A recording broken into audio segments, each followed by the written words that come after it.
Risk off woes worsened as China drops its 2020 GDP growth target. Guys, so why are we risk off today? Ken already did a blog on this earlier, so I won't go too long, but just to quickly summarize, basically China is having this big parliamentary meeting at the moment that goes on for a couple of days. And one of the key things they've done is they've introduced this legislation to tighten control over Hong Kong, which is supposed to be autonomous, or mostly autonomous, from China.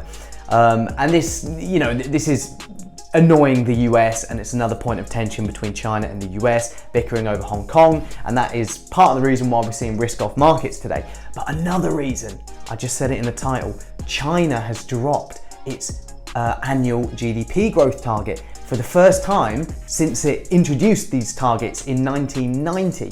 So it's a big step from the Chinese. Why have they dropped it? Well, I mean, basically, top officials have said that it's not to do with the domestic economic fragilities, it's to do with global market uncertainties, which to be fair is a good point because the Chinese economy has been coming back quite strongly as lockdown, because basically they contained coronavirus before everyone else, remember, because they had the outbreak before everyone else, and they've been getting back to work, so their economy's been recovering. However, obviously, as we all know, rest of the world still in lockdown, economic activity all over the world still way lower at the moment than it would normally be, and China's very dependent on trading with the rest of the world, so this is important.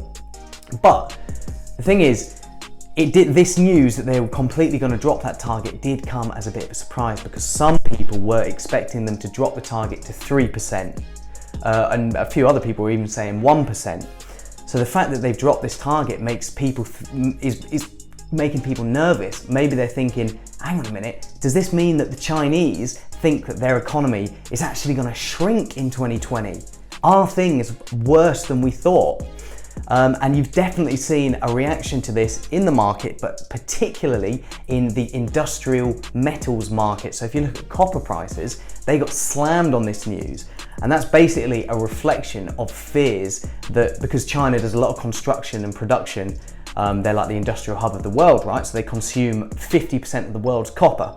So copper price is basically telling us, oh my God, maybe demand is going to be worse than we think. So Chinese economic data is going to be really interesting going forward now that they have dropped this growth target. Is it going to be worse than we've been expecting? We will see.